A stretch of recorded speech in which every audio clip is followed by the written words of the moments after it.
Contract वाली बहू। नरेश की माँ अपने बेटे से मिलने दिल्ली आ रही है। इस बात का पता चलते ही नरेश के दिल में हलचल मच जाती है। नरेश अपनी माँ के स्वागत की तैयारी में लग जाता है। साथ ही उसे डर भी सताने लगता है कि उसकी माँ कहीं अपनी पुरानी जिद पर फिर से बैठ ना जाए।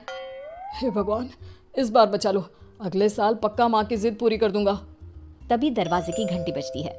नरेश दरवाजा खोलता है तो सामने अपने मकान मालिक को देखकर हैरान हो जाता है, क्योंकि उनके साथ एक सुंदर सी लड़की भी थी।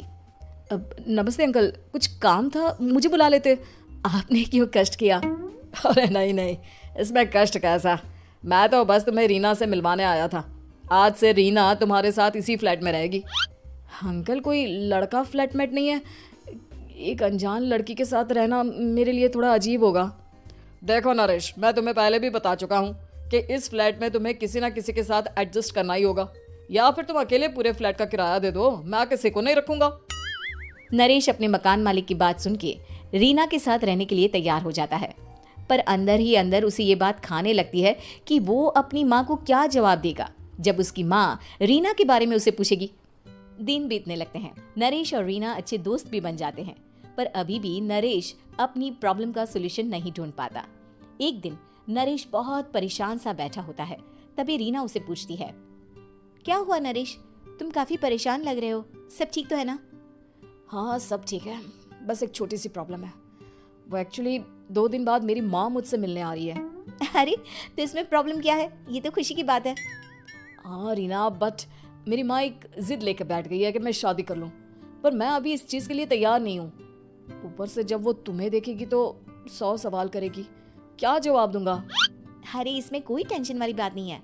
मेरे पास ना इस प्रॉब्लम का सोल्यूशन है, जिससे ना तुम्हें शादी करनी पड़ेगी और ना ही तुम्हारी माँ मेरे बारे में कुछ पूछेंगी। रीना की बात सुनकर नरेश सोच में डूब जाता है। वो सोचता है कि रीना खुले ख्यालों वाली लड़की है, कहीं माँ को सच बता ना दे। नरेश को सोच में डूबा देखकर रीना कहती है, अरे क्या हुआ, किस सोच में पड़ गए? डोंट वरी, जैसा तुम सोच रहे हो ना वैसे कुछ भी नहीं है। मेरे पास एक प्लान है। मैं कुछ समझ नहीं पा रहा हूँ, कैसा प्लान? मैं समझाती हूँ। हम ना एक कॉन्ट्रैक्ट मैरिज कर लेते हैं। फिलहाल मेरे पास जॉब नहीं है, तो तुम इस रूम का किराया दे देना जब तक तुम्हारी माँ यहाँ रहेंगी, सिर्फ तब तक। और तुम अपनी माँ से कह देना कि मैं तुम्हारी पत्नी हूँ, इससे वो मेरे यहाँ रहने पर कोई सवाल भी नहीं करेंगी। अरे बात तुम्हारी ठीक है, पर माँ से झूठ बोलना, ना बाबा, मैं ये रिस्क नहीं ले सकता। कोई और आइडिया दो ना तुम। देखो, मंजूर हो तो बोलो, वरना सच बता दो, मुझे कोई प्रॉब्लम नहीं है। रीना की बात सुनकर नरेश सोच में डूब जाता है। बहुत सोचने के बाद जब उसे कोई रास्ता नहीं मिलता तो वो रीना के बताए हुए रास्ते पर चलने के लिए तैयार हो जाता है। वो रीना से बात करता है और अपनी माँ की पसंद और नापसंद के बारे में बताता है।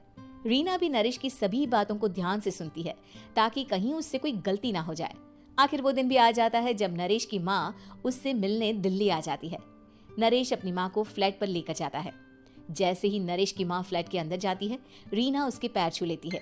ये देखकर नरेश की माँ थोड़ी घबरा जाती है और नरेश से पूछती है, अरे बेटा नरेश, ये कौन है? माँ, ये आपकी बहू रीना है। माफ़ी चाहता हूँ, सब कुछ इतनी जल्दी में हुआ कि आपको बता ही नहीं पाया, इसलिए सोचा कि क्यों ना आपको सरप्राइज दिया जाए। अरे बेटा, मैं तो बस तेरा घर बसा हुआ देखना चाहती थी। हाँ, बहुत अरमान थे अपनी इकलौती बेटी की शादी को लेकर, लेकिन कोई बात नहीं, शायद किस्मत को यही मंजूर होगा। ये कहते ही नरेश की माँ रीना को गले लगा लेती है। रीना बेटिया, मेरा बेटा ना थोड़ा नादान है, पर तुम काफी समझदार लगती हो, और मैं जानती हूँ कि तुम इसका बहुत अच्छे से ध्यान रखोगी। माँ, आप चिंता मत कीजिए, मैं सब संभालूंगी। नरेश की माँ अपने बहू और बेटे के साथ खुशी खुशी रहने लगती है। दिन बीतने लगते हैं। नरेश की माँ और रीना का रिश्ता बहुत मजबूत होता चला जाता है। वो दोनों सारा दिन एक साथ रहती और खूब बातें करती। इधर साथ रहते रहते नरेश और रीना भी एक दूसरे से प्यार करने लगते हैं। दोनों को इस बात का एहसास हो जाता है, फिर भी वो इस बात को छुपा कर ही रखते हैं। एक दिन नरेश की माँ और रीना शादी के बारे में बात करने लगते हैं। रीना बिटिया, ये तो नरेश ने मुझे बिना बताए शादी कर ली, वरना मैं तो अपनी इकलौती बेटी की शादी इतनी धूमधाम से करती कि सारी दुनिया देखती रह जाती। अच्छा माँ, आप ऐसा भी क्या करती नरेश और मेरी शादी में जो दुनिया देखती रह जाती? अरे बिटिया, एक माँ के अरमान तुम अभी नहीं समझोगी। मैं तो अपनी बहू को एक रानी की तरह लेकर आती और शादी भी बिल्कुल शाही अंदाज में करती। पर मेरे तो सारे अरमान ऐसे ही रह गए। खैर, मुझे तो अपने बेटे और बहू की खुशी चाहिए बस। ये कहते हुए नरेश की माँ की आंखों में आंसू आ जाते हैं। रीना भी ये सुनकर ख्यालों में खो जाती है, क्योंकि वो भी मन ही मन खुद को नरेश की पत्नी और उसकी माँ की बहू मानने लगी थी। शाम को जब नरेश ऑफिस से घर आता है तो रीना खुद को रोक नहीं पाती और नरेश के सामने उसकी माँ को अपने और नरेश के रिश्ते का सारा सच बता देती है। रीना की बात सुनकर नरेश की माँ दोनों से बहुत नाराज हो जाती है और घर वापस जाने की बात करने लगती है। तुम दोनों ने मुझसे सच छुपाकर बहुत ठेस पहुंचाई है मुझे। अब तुम लोगों के साथ नहीं रहना चाहती मैं। कल ही वापस चली जाऊंगी अपने घर। माँ, मुझे माफ कर दो। ये सब मैंने रीना के कहने पर ही किया है, वरना मैं भी आपको कभी ठेस पहुंचाने के बारे में सोच भी नहीं सकता। हाँ माँ, हमने ये सिर्फ आपका दिल रखने के लिए किया। प्लीज हम दोनों को माफ कर दीजिए। तुम दोनों ने मेरे अरमानों के साथ खिलवाड़ किया है, और वैसे भी मुझे अपने बेटे के लिए एक अच्छी लड़की ढूंढनी है, इसलिए मेरा यहाँ से जाना ही बेहतर होगा। माँ की ये बात सुनकर रीना खुद को रोक नहीं पाती। माँ, क्या मैं आपके घर की बहू बनने लायक नहीं हूँ? रीना की बात सुनकर नरेश हैरान रह जाता है। नरेश की माँ भी कुछ समझ नहीं पाती। मैं कुछ समझी नहीं, आखिर तुम कहना क्या चाहती हो? माँ, मैं वो नरेश से बहुत प्यार करती हूँ और साथ ही साथ मैं आपको भी अपनी माँ मान बैठी हूँ। आज जब आपकी बातें सुनी तो खुद को रोक नहीं पाई, इसलिए सारा सच आपको बता दिया। रीना की बात सुनकर नरेश की माँ की आंखों में आंसू आ जाते हैं और वो अपने बेटे नरेश और रीना को गले लगा लेती है। मेरे घर की बहू तो सिर्फ रीना बिटिया ही बनेगी। मैं आज ही तुम दोनों की शादी की तारीख निकलवा दूंगी, बस एक बार तुम्हारे घर वाले मान जाए।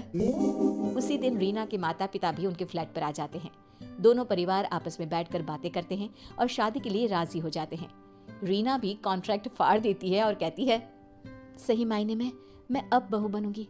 अब तक तो सिर्फ कॉन्ट्रैक्ट वाली बहू थी।